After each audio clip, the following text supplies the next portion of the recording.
Hello folks and welcome back to Medieval Total War. I am Step and this is going to be part 34 of my early campaign where I am playing as the Almohads.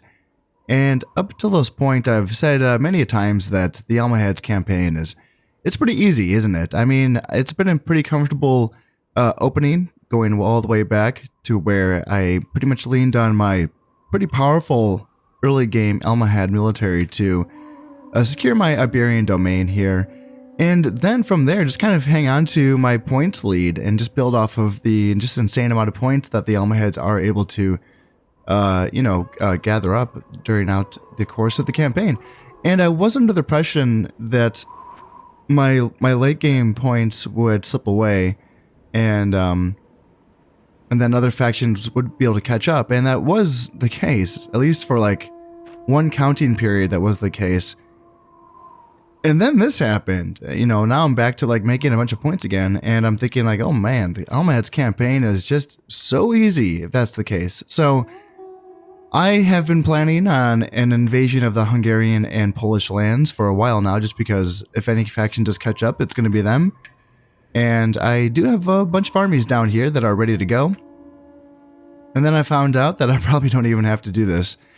Of course I'm going to, because I've already built the armies and I may as well do something. So I am not quite ready to invade these territories. I realize that I don't have enough swordsmen, and that's just me being picky. So I'm going to keep on working on getting swordsmen going. I'm training up my Almohad Urban Militia here in Granada for that +1 Valor bonus, and then I'm retraining them.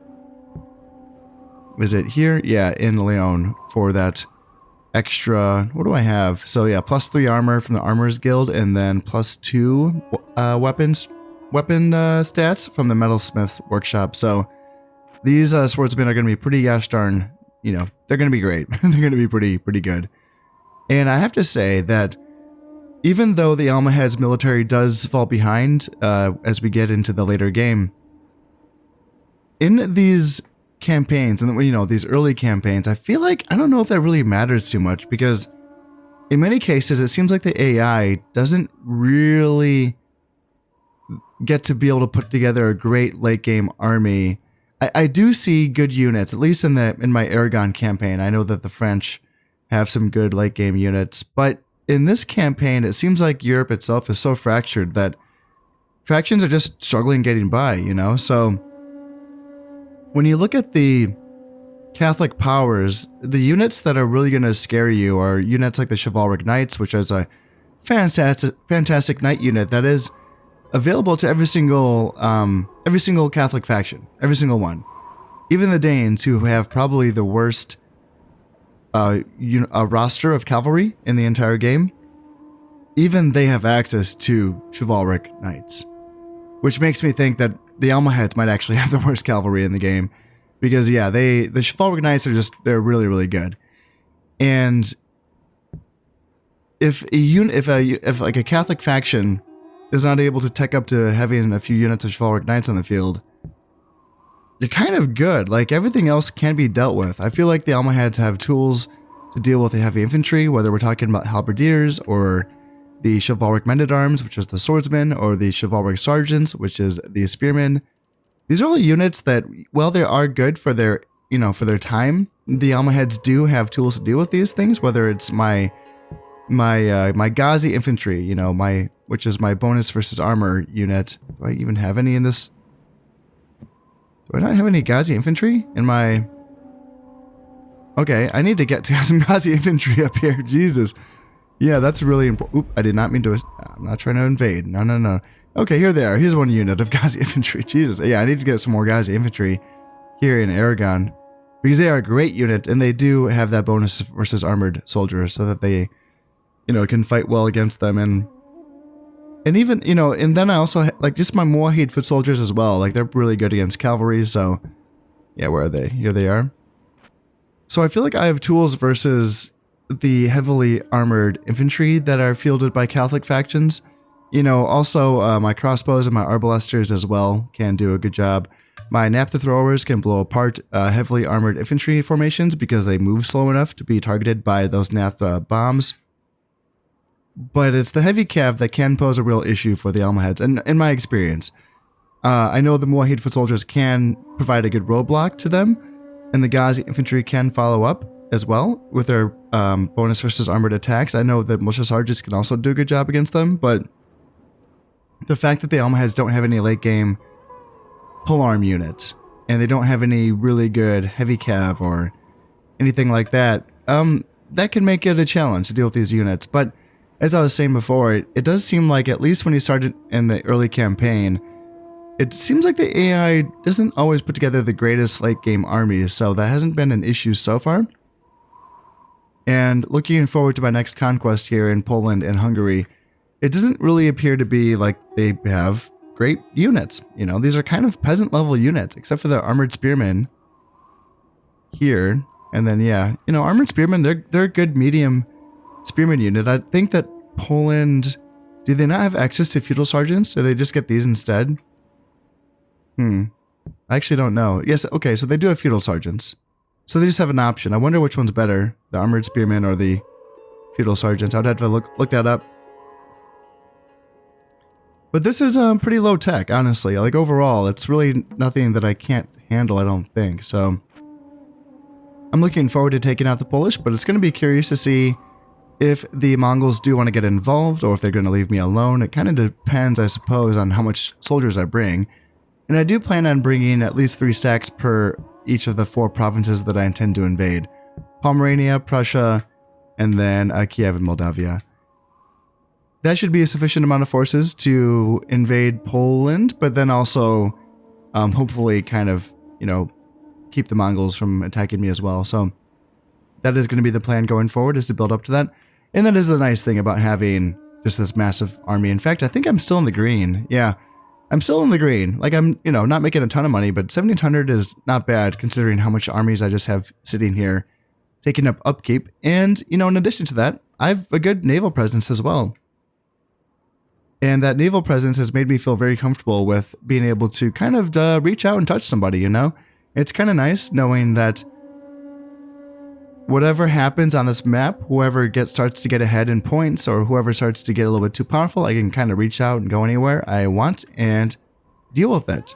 And that's kind of that's the power of having a nice navy. So yeah, I am paying a lot for my navy and my army, but the fact that I'm still making 1,700 per turn is good. And you know what? I'm sitting at 178,000 in my treasury as well, so that's just fine as well. So if I ever do need to impose my military might to make sure that, you know, this campaign continues to go in my favor, then I'm able to do that. So in the meantime, I'm just going to keep on cracking along, and I'm getting these stacks together. This is kind of tedious, but I'm getting these stacks together just to make sure that I have the army compositions that I do want to use.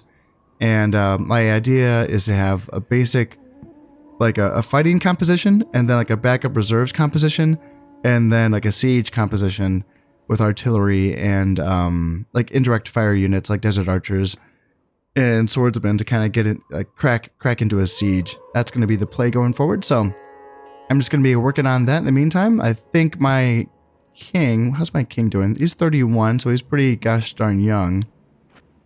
And does he have any kids, or is he the one that I'm worrying about? Yeah, he doesn't have kids. These are his brothers. So yeah, 31. All right, yeah, it's still, yeah, I'm going to start worrying. I will start worrying. I can get my assassin some practice by trying to kill this princess here, this Danish princess. And hopefully my king does start to have some children, some sons to be exact. Well, actually, yeah, the Muslims only have sons. They don't have daughters apparently. So yeah, I could use some sons. That's gonna start making me a little bit nervous. If he gets to the age of 40 without any sons, then yeah, I don't know what I'm gonna do about that, because his brothers are not that much younger than him. So that's gonna turn into a nerve-wracking situation soon and fast. Now the Sicilians are proposing an alliance, and this is actually just the thing that I needed, because I needed to break my alliance with the Hungarians if I wanted to attack them without taking that penalty on my influence. And now this is the opportunity that I was looking for, because I was going to have to attack the Polish first, so that then the Hungarians would probably most likely break their alliance with me because I have attacked their ally, the Polish. Now in this case, I can just kind of do it this way, right? I can just get my, I can get my little alliance with the Sicilians, which I don't intend on attacking, I don't think, at any point. At least not with what they have right now. This is a faction reemergence. This is the Sicilians coming back. So they are not a threat to me points-wise, and I don't think, looking at the map up here in the upper left corner, I'm not seeing any territories that they have that I intend on taking. So let's accept that alliance, and yeah, we should get a, the Hungarians should break that alliance with us. Anything else that's really, let's see, important right now? It doesn't really look like it, okay? Moving right along here, so yeah, we do just about have our armies ready to go.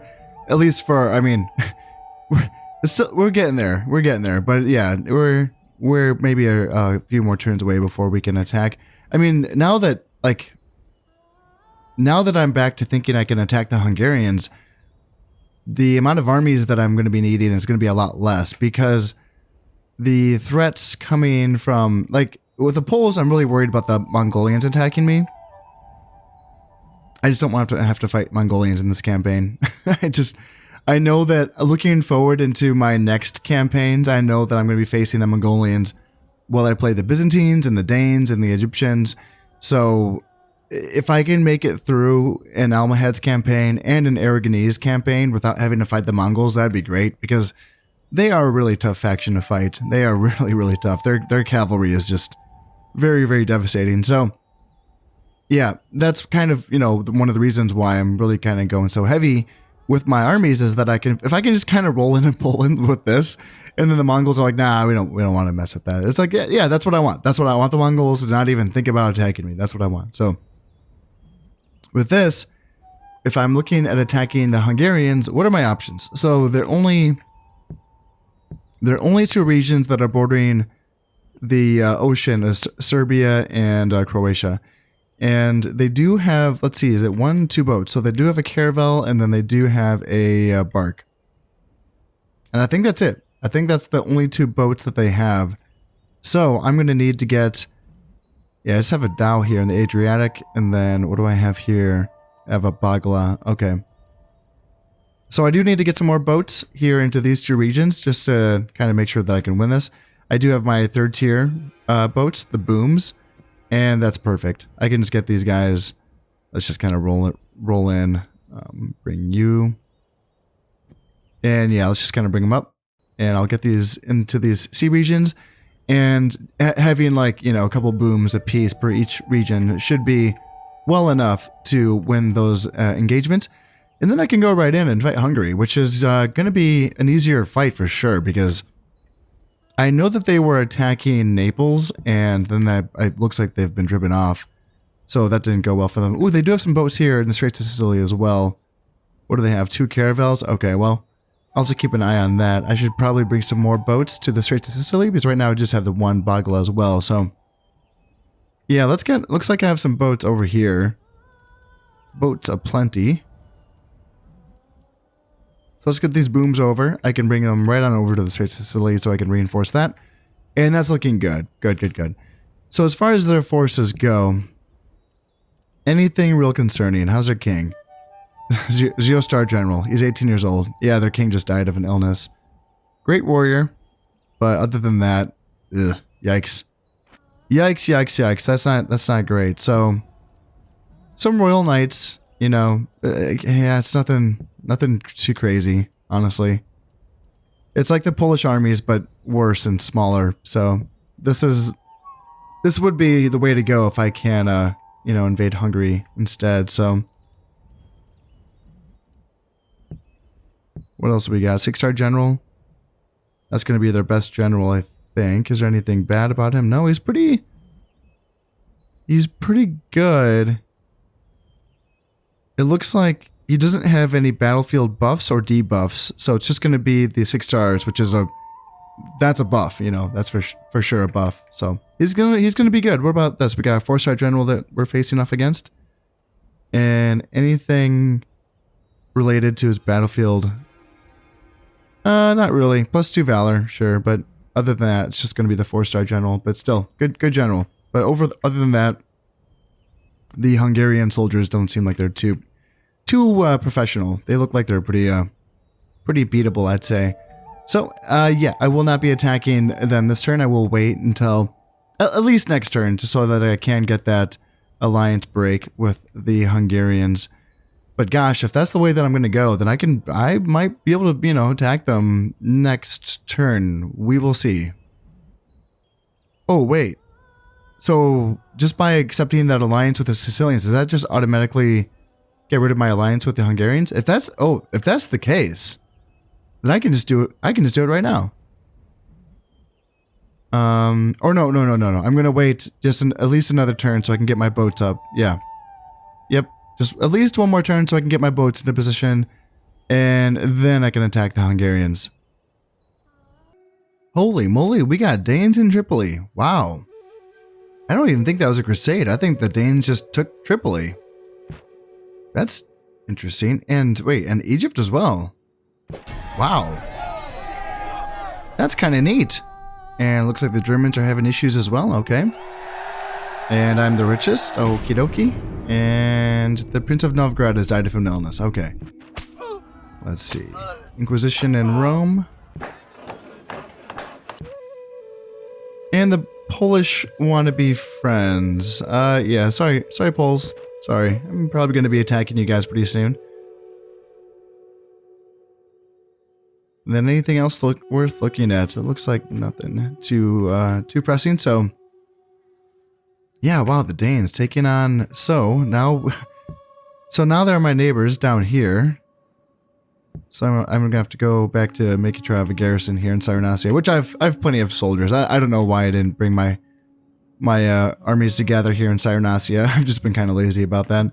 But yeah, I can definitely bring some stacks over to Cyrenaica to help guard against any potential Danish incursions. How long is this gonna last? 2 turns? Okay. And then what do the Danes have here? Yeah, so, I mean, as far as all of the Catholic armies remaining, it looks like the Danes are probably looking the best just because of their Viking unit. The Vikings are so good. And they can recruit them, or they can train them from their tier 1 castle. They don't even need any other buildings. Just literally a tier 1 fort. And you can, they can train Vikings, which is just really good. It's a very good unit, so yeah, the Danish armies can be good with just Vikings, basically, and just a few other auxiliary troops to support them. And they are looking pretty good, aren't they? I mean, yeah, they're sitting at 88 points, so nothing that I feel too threatened by. Although, holy God. Oh my God. Oh, wow. Oh, that's what it is. For every one province they conquer, they score 1 point. Oh, wow. And the Kalmar Union. So they are making a bunch of money off trade. Interesting. Huh. Interesting. Gosh, I kind of lost track of that. Are their fleets really that? They are, yeah. Yeah. That's interesting. I feel like usually the AI has a hard time using their fleets for trade purposes. But perhaps in this case, just because they actually have a glorious achievements condition for trade, maybe they were able to emphasize it a bit more. So good on them. This is really interesting. I like seeing stuff like this. So yeah, the Danes have a really powerful economy, and they're scoring points based on this because, yeah, for you know, having a trade income of more than 6,000 florins, they're getting however many points that is. 1, 2, 3, 4, 5, 6, 7, 8. Yeah. Yeah, and then plus everything else. Like that's 8 plus 4 plus 2 plus 1. That's that for the Kalmar Union. That's what, 15 points, and then Homelands, they're making 5 points just off of Denmark. They don't have Livonia, and that'd just be an extra point. So nothing too big. Is that here? Yeah, Livonia. Yeah, there's a lot of rebels here. That's why they're not going to take it. And yeah, then it's the conquest points. Holy crap, that's interesting. They might have to be dealt with.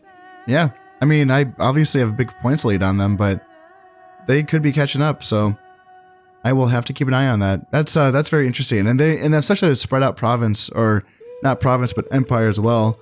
You know, they have a presence here on my border, then kind of here in Western and kind of Central Europe through here.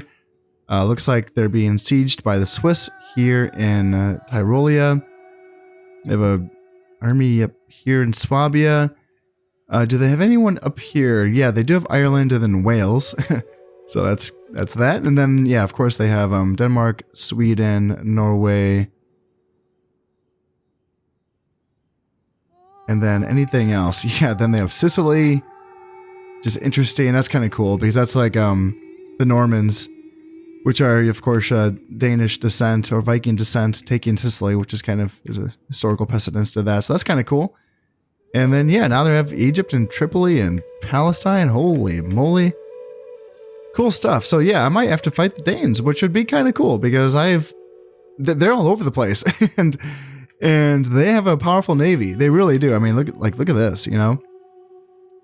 That's a lot. That's a lot of longboats. And longboats aren't great boats, but they're really cheap with upkeep. Their upkeep's really, really low, so... And yeah, in numbers, I'm sure they can be troublesome, so I'm gonna have to keep going with my navy. And yeah, my profit's up to 2,300. That's not bad, considering how much shit I have, so... That's kind of cool. But yeah, I'm gonna have to probably get some more boats here in my African coast, just to kind of, like, deter the Danes from attacking me, if that's what they wanted to do. In addition to that, that kind of emphasizes a little bit of speed on my part where I need to get in here and finish this up, you know, what I want to do here in Central Europe with the Hungarians and the Poles, so that if there is going to be a confrontation between me and the Danes later on, then I will be prepared for it, so that I'm not kind of caught fighting, you know, on multiple fronts at once. So, yeah, this is probably time. This is probably time to, like, move these fleets out, these Hungarian boats, get them out of the way, and go in for the kill. I am now ready to begin my invasion of Hungary. I have my forces all set and ready to go, and I have my boats in position, so without further ado, let's just kind of get into it here. They are only at war with the Sicilians. The Sicilians do not have any boats in the water yet, so that's probably not going to play too much of an effect on this war, so let's get right in. So yes, they are neutral. Let's wage war against them. And we should win all of these engagements unless, of course, they are able to get away from us. So let's just make sure that we're attacking the right fleets here. We do not want to start wars with other nations on accident. That's always a bad feeling, so let's do that. And, alright, so looks like they do have a castle with a ring wall and catapult towers. So that's going to be both defensive upgrades in each Serbia, Croatia. Then they also do have Venice, which I missed at first. And this is actually the best composition, or the best, you know, concentration of forces that they have. So, yeah, I should invade that as well. And each of these regions does have arid ground, so I could bring camels into each of these regions. Just the ones on the coast. I don't want to get into here with my camels, because then they will be taking a debuff to their attack stats here in temperate grassland. So we'll see. Well, I don't know if I want to bring... Well, yeah, I'll probably bring some camels. Why not? Why not indeed? And I do have enough cannons in play so that I can have 3 cannons per... Ooh, that cannon's only has 8 men in it. I don't know if 8 men is going to be enough for that cannon to shoot. Damn. I don't think I have any other cannons left. I do have...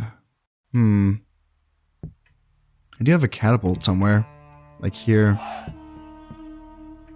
Yeah, I wish there was a way that I could know how many men, like how much men is the minimum that it takes to shoot the cannon. Yeah, I don't know what that answer is, but 8 seems like it's too low, so I'm gonna have to get this cannon retrained. Can I do it here? Yes, I can. Let's do that. And then let's get this catapult over. So it's a little janky. It's 2 cannons and a catapult in this army. And then this siege army is going to have a cannon and then a mortar crew and then another cannon. And then up here it's going to be like just the master of jank. It's going to be trebuchet, mangonel, and catapult. So not ideal, but hopefully that's going to be enough to get through these castles. Hopefully. We'll see. And if they simply just retreat from the provinces, then we won't have to actually attack the castles themselves. So, yeah, in any case, what do we have leading these armies? I have... This is interesting because I have a 2-star general here, but his loyalty is super duper low, but he's not leading this army. If I just right-click the army, it's going to be this 1-star general whose loyalty is good, so thank goodness for that, but it's weird that it's him. And, ooh, chivalrous. So, +2 morale. Okay, that's good. So he's only a 1-star general, but chivalrous is good, so... That's solid, but I don't really want him to be doing the fighting. I have better generals here, right?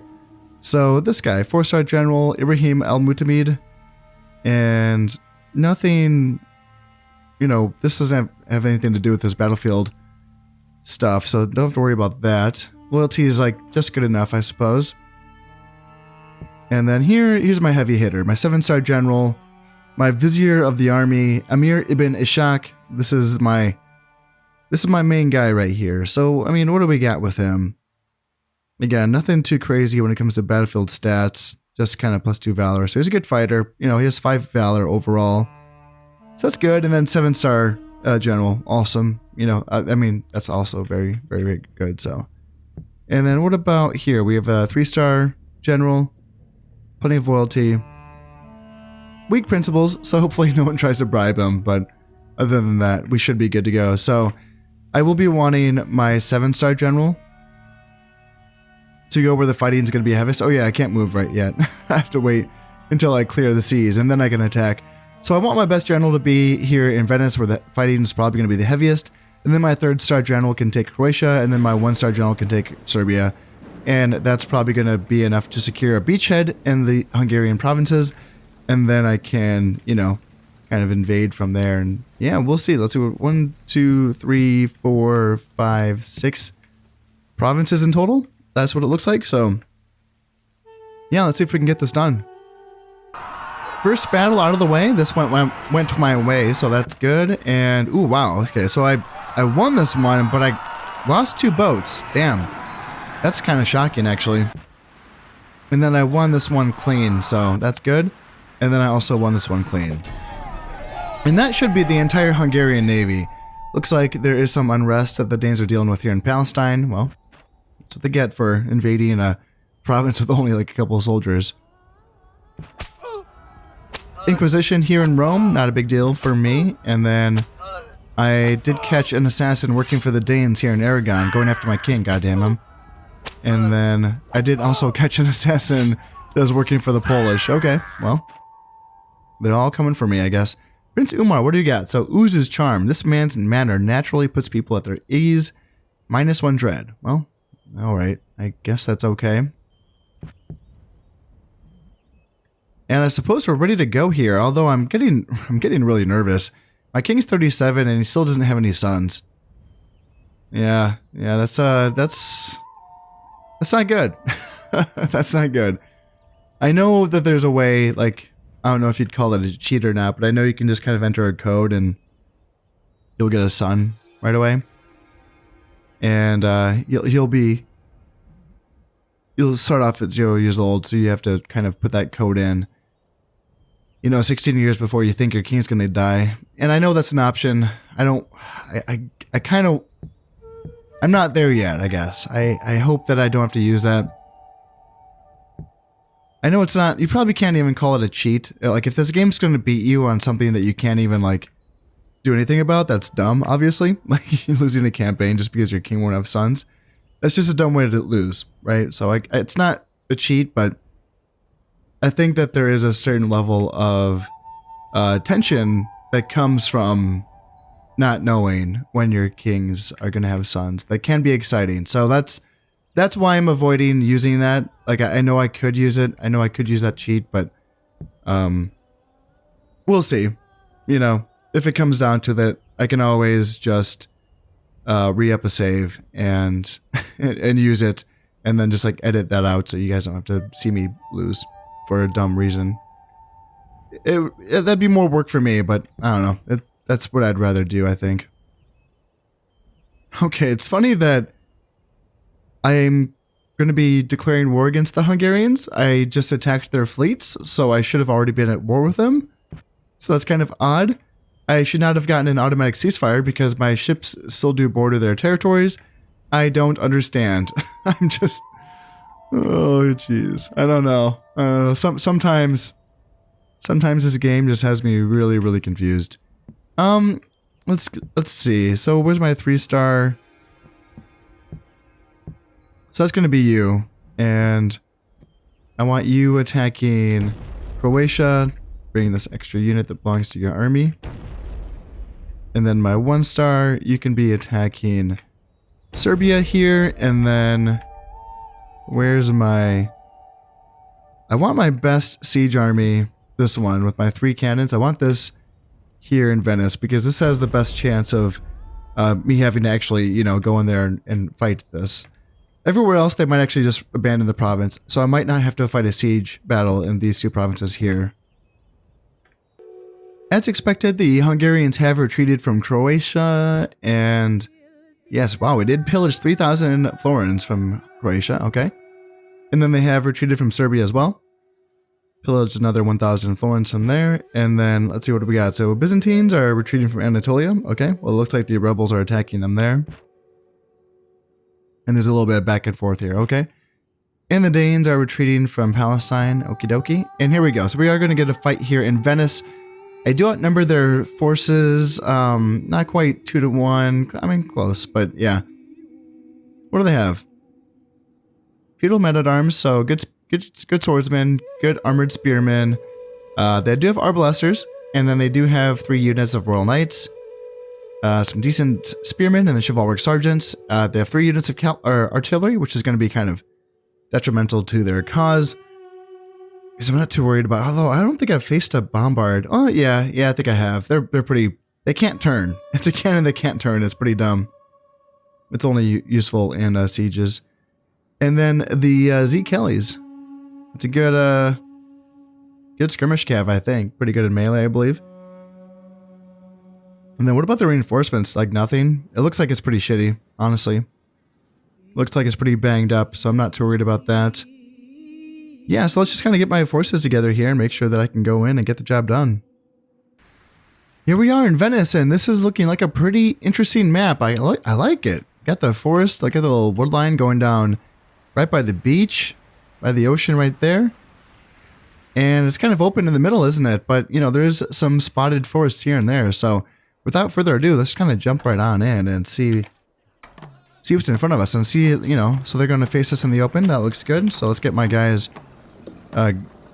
going right away without further ado.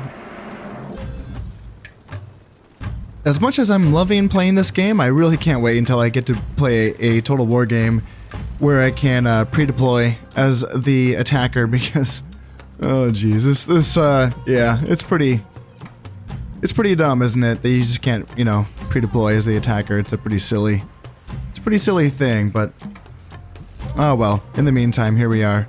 And yeah, it looks like who am I fighting against? The Hungarians. Looks like they are willing to take an open field engagement, which is interesting. Because I also feel pretty confident, so when you have 2 sides that feel confident, one of them's usually going to be wrong, so let's kind of march up and see what we got here. Now we have their artillery coming in on us, so it's going to start causing some damage here. Looks like that one actually bounced right over my man. Oh, wait, nope, might have got one of them, yeah. Yeah, devastating stuff, isn't it? Now, we should probably keep an eye on this force, make sure there's nothing going to jump out at us, but yeah, I don't know. Is that everyone? Is that the entire army? 1, 2, 3, 4, 5, 6, 7, 8, 9, 10, 11, 12, 13, 14, 15, 16. Yeah, so that's the entire army right in front of us. Don't have to worry about any hidden shenanigans coming out of the forest and scaring us like that. So let's keep moving because we don't want to let this artillery just kind of sit there and shoot at us. Now, I've already forgotten what they have for skirmishing.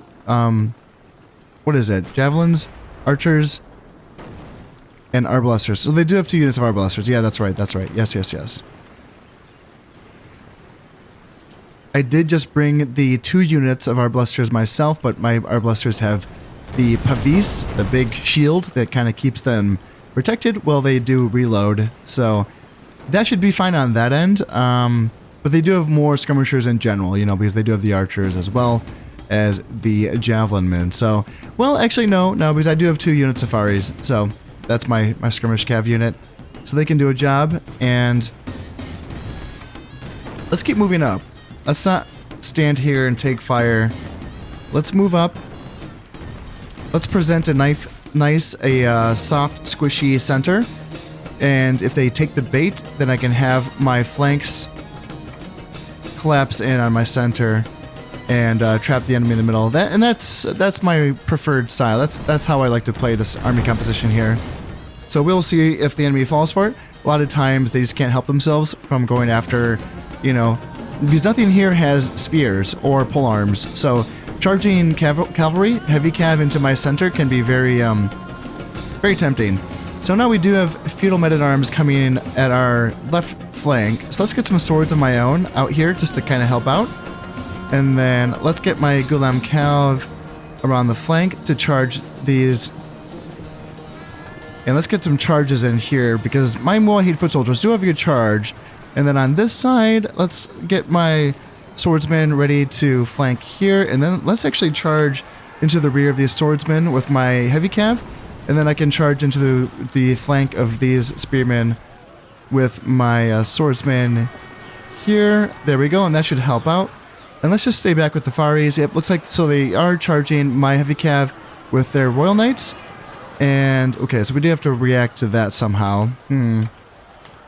What do I do? Shoot here, I guess? And, yeah, this is going to be tricky. Okay, so I have to keep pushing with my right flank here. And let's get some wins. Like, let's do... Militia sergeants are kind of nasty, actually. I don't want to fight those with my heavy cav. Let's shoot them with my archers here. And then, how are we doing on this side? Alright, let's get a charge in here and try to break these guys. And man, they're doing very well here. Yeah, they're Royal Knights. Jeez, oh Pete, their Royal Knights are doing very, very well. Yeah. Let's try to get some shots into the rear here, and then... Let's see. Okay, so yeah, their militia sergeants are fighting me here. Let's try to get a charge in and try to break them. And let's at least try to get rid of all these artillery units there. And yeah, I swear, I feel like every time I bring Pavis Arblasters thinking that they're gonna do awesome, I feel like I feel like they never really do the job. Let's get my Nubians in there. May as well try to win at least that flank. And then let's try to get my swordsmen in as well, I guess. And try to win there. And then let's get my spearmen turned around and we can try to turn around there. And then let's see, Faris. Looks like we are turning things around, maybe. Maybe. Let's try to get my Faris maybe to chase down their javelin men. There, and then Faris, gosh, yeah, you guys come up here. And there, we finally did win that. Man, that was a bloody engagement on that side. Let's bring up my Pavis crossbows now, or my arblasters, because it looks like we are starting to create some room for ourselves. So let's come down here. Actually, yeah, let's kill the artillery first. So kill the artillery because I don't want to go after the arblasters because the Royal Knights are right there. So yeah, militia sergeants are still fighting. God damn, those fucking monsters. Alright, yeah, let's get rid of these 11 swordsmen there, and let's attack. Let's go, Faris. Let's get these skirmishers. And then same with my king. Let's go after these skirmishers here. And ooh, okay, the Z-Callies are charging me. So let's get these light cav units here and get rid of them. And then my spearmen, where do I want you guys? Nubian spearmen, go up here. And then on this side, Gulam Cav, go in here and get rid of the ballista. And then my Moahid foot soldiers, you can also kind of come over here, I guess. Put some pressure. Ooh, Faris, get away. Get away, Faris. And then try to take this charge with my spearmen. That'd be really, really good. And then I get a counter charge with my Moahid foot soldiers. Got some Servalwic sergeants coming in. Goddamn. I hate it when that happens. So let's try to come in here and help out. That should be good. Okay, so they're running away. That's perfect. And then let's actually just get a charge in here. Yeah, let's try to beat these guys as well. Moheed foot soldiers get in, and then yeah, that was a tough. I don't know how I won that honestly, because I feel like I thought I was losing that engagement on the left, and then my guys didn't break. They kept fighting. Bless their hearts. So we are facing off just into these last few Royal Knights here. Okay, yeah, you guys have to keep going. You can't, don't just stop. They're going to turn around and shoot you. So yeah, you have to keep going. Even though they do have reinforcements coming on, we should probably get rid of that last group of Arblasters.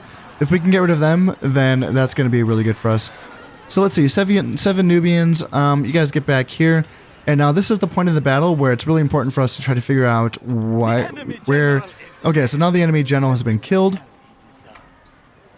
So let's try to regroup a little bit, if we can. Because they do have reinforcements that are been coming on, and it's going to be easier to face off against them. Man, geez, yeah, I lost a lot of guys. Oh, man, yeah. Do not have a ton left here. So let's try to regroup my guys and get ready for the enemy reinforcements to come on. Now, because my flanks are so weakened, I'm going to send my Arblasters and my swordsmen up front, my center, that is. Just because at this point, I mean, they can probably beat everything that's on the field right now. Peasants, handgunners, Arblasters, Slav warriors. Yeah, like, my center is made for killing these things. My flanks, you know, they struggled, but that's because they're going up against heavy cav, and as we've already discussed, the Almohads kind of struggle against heavy cav, I think. I probably would have been, I don't know. It's hard to say. On one hand, it would have been probably nice to have some units of Ghazi infantry, maybe, instead of my Almohad urban militia, but yeah, maybe go back to the drawing board on that one. But, I mean, my Almohad urban militia are still here, that's the thing.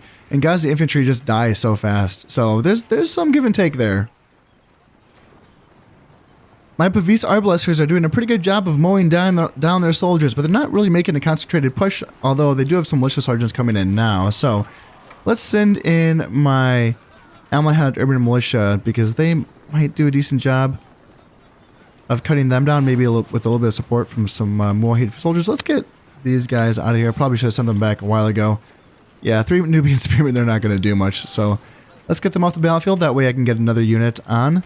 Let's send up my king, or not my king, but my general up a little bit. And, gosh, I should probably send these guys off as well. Yeah, it's a little lazy of me. And yeah, the Faris, you guys can come up as well. And because, you know, they can shoot their bows and try to get some shots in. So I lost an entire unit of Golem Cav. Damn, wow. Wowie wow. Now we can charge right into the rear of this unit of militia sergeants. I kind of got around my guys here. That's going to see them off, and now my swordsmen are cutting into their armored spearmen. That's a good trade for me. Now the Slav warriors, little shirtless dudes carrying spears. Actually, they don't even have a spear bonus. They carry spears, but they're not actual spearmen. They're just kind of like peasants, honestly. So we got rid of these units. That's looking all good. And let's get back here and let's get ready to yeah, just make sure we're seeing these waves off. I mean, right now I'm just going to let my Arblasters do most of the work. I'm totally fine with that. Now we have their Pavis crossbows dueling my Pavis Arblasters. I mean, obviously my guys have better everything, really. I think it's like better power, better range, and better... I think it's even faster reload speed, honestly. Like, my Arblasters are so much better than crossbows. But their guys are healthy and they're rested, so... I mean, they were healthy. They were full strength. But yeah, it's going to be an interesting little duel there. In any case, let's send my swordsmen up here to get rid of these Slav warriors, just to kind of take care of them. They are getting shot by my Faris, but let's make sure that they don't interrupt my Pavis Arblasters from getting the job done. And what do we got going on this side? Peasants, chivalric sergeants, armored spearmen. Let's make sure that my Gulam Cav do not get caught.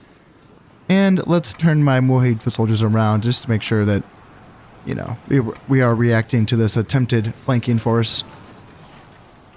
And we are getting my reinforcements on, so getting some archers up here will be nice, just to get some more firepower if we're going to get a siege, or not a siege, but a skirmish going. It's always nice to have a bit more firepower. And yeah, let's get these Nubian spears up as well. We can maybe help corral this flanking attack, or attempt. After a protracted skirmish phase, it looks like the Hungarians are finally ready to flee the field. Yeah, there wasn't really much of a secondary push after that initial phase. And you know what? I gotta say, I'm actually totally fine with letting all of these guys run away without me chasing them, because the more defenders that are in that castle, then potentially you don't even have to attack the castle, because there's going to be a lot of men to share very little food, potentially. And maybe the castle is just going to fall in like a turn or two. So, yeah, maybe I will just let all of these guys run away. And maybe this siege will end up not even having to happen, really. There we go. So I did kill 758 guys, and I did lose 630. So yeah, it was a bloody one. It was a tough initial push for sure. King did pretty well. Killed 51. Nubian Spearman, let's see, 18, 5 kills. Our Blusters did very well in the second phase of the battle. 143 and 133. But I gotta say, I'm tempted, like, more and more. The more that I use, like, Our Blusters and guns, I feel like they do very well in the second and third phases of the battle, but not so much in the first phase, when I really do need volume of fire. And I feel like just having the regular basic archers or the Trebizond archers or whatever, just like the archers that use the regular bows, whatever that unit is. In my case, I could use desert archers. I feel like just volume of fire is very effective in the initial phases of the battle. I'm not sure yet. That's the thing. I'm not quite convinced. I'm not sure. I just feel like my Arblasters in that first phase weren't doing anything fast enough to make that much of an impact. But yeah, I'll have to keep thinking about that one. Faris they're great. I love the Faris. They're very versatile. Love using them. Man, this unit of swordsmen got 109 kills. Yeah, good for them. Gulam Cavalry. Yep, 51 kills. Yep, 91 kills on these Faris. Mohid foot soldiers, they did their job. And then, yeah, this is kind of reinforcements, I think. Yeah, not bad all around. So we got all 3 provinces that we did attack. And we did ransom back these soldiers. So, yeah, we got some money back. And my faction has now achieved the highest level of technological excellence. Other countries can only stand and watch in awe. All right. Improved farmlands, so 40% improved farmland here in Portugal. And then the fortress is finished here in Leon. And, ooh, oh, sweet, the Egyptians reappear. Nice. So, we have another faction reemergence. 2 provinces are being attacked. And number of rebel provinces, 12? 12 provinces are joining the revolt? What? That's huge. I've never seen that. That's wild. And then the treaty has been canceled, so the Danes aren't going to be my allies because now I'm fighting the Hungarians. That's okay. That's alright. Prince Umar, charming. -2 dread and +1 acumen. That's fine. And we still don't have a son, do we? Oh god, this is just stressful. It's really stressful. How old are you? 38. Come on, dude. Come on, man. Oh dear. Oh dear. I don't know. And what do we got? So this is just going to take 2 turns for this to starve out. Yeah, I do not think it's worth assaulting that castle. I think it's worth just waiting 2 turns, honestly. Sorry if that's boring, but you know, I don't see, and this is going to last for 3 turns. so this might actually be worth attacking, honestly. Yeah. Some decent units in here. Royal Knights, Chivalric Sergeants, Arblasters, Chivalric Men-at-Arms, and some Horse Archers. Like that's, even though it's a 5-unit army, like that's a kind of a decent 5-unit army. Yeah, we'll see what I want to do with that. But now there is just 3 provinces left for the Hungarians. Yeah. So what I can do is I can, once this castle's in my possession... I mean, I don't have to... Yeah, I could just leave a stack here to hold this province, Serbia, and Croatia. And then I can attack Hungary with, like, you know, 4 stacks, essentially, from these 2 provinces. I could do that right away. I could assault the castle with my siege.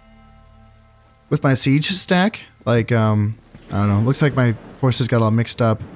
Or no, they didn't. Yeah, I can use this one to assault the castle, and then I can send my 2 healthy stacks from Croatia and Serbia right on into Hungary. Now, typically when I am attacking, I do like to attack multiple provinces at the same time so that the defenders cannot just react to that and overload the defenses, which in this case is something that we'll be able to do.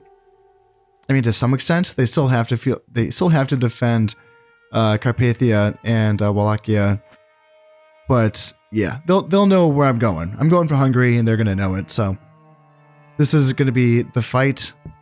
This is gonna be the fight of fights for this campaign, or not this campaign, but this this little war here with the Hungarians. So they'll know it's coming, and yeah, gosh, I don't know. I don't know if they really have the power. I'm not seeing. There's 2 units of healthy Royal Knights there. And then a 3rd one, which is the king. And that's kind of it. So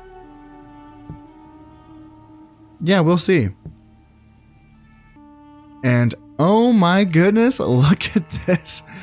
Oh man, the Egyptians came back in a vengeance. This is crazy. I didn't know that you could get a 12 province faction reemergence. I'm not mad at it though. This is funny because you see like the Egyptian faction with Catholic units like the chivalric sergeants and a bombard and the feudal sergeants. Like these are all Catholic units, which is kind of hilarious. Oh, that's so wild. Oh, cool. And then yeah, the Danes are kind of like, what? They don't know what's gonna happen because they're like kind of stuck here in Tripoli and then Egypt. Like we weren't gonna do anything. Oh, the Byzantines, I kind of thought the Byzantines are going to make a comeback, but no, the Byzantines could not make it happen. So they're going to get kicked out of Nicaea. Jesus, this could be the thing that kills them. The Egyptian faction reemergence. Yeah, man, oh man. Yeah, I don't know how good the soldiers are, but just the numbers alone look like they're pretty solid. Yeah. Interesting. What do we got up here? So there's going to be a bit of a fight up here. Man, their armies are just like all archers and handgunners. Ugh. Jesus, I don't know if these rebels might beat the Egyptian armies. Because look at this. This is just like all artillery and then archers, and then there's these steppe heavy cavalry, which I guess that's a good unit because it's a hybrid unit between, it can attack, but it can also shoot its bow. So that's a good unit, but Jesus, that's a lot of ranged units. I don't know. I don't know, Egypt. I don't know if you can actually do anything about this. It's a lot of forces, but I don't know about the quality of these forces. We'll see, though. It's exciting stuff. Yeah, and speaking of exciting, Jesus, I hope I don't... This is going to be really stressful if this king does not give birth to a son in the next couple of turns. So, yeah, hopefully he's able to figure that out. But you know what? That's all going to have to wait until next time. As always, I hope you've enjoyed this episode, and thank you very much for watching. I've been Conostep, and this has been Medieval Total War. Thank you very much, and goodbye.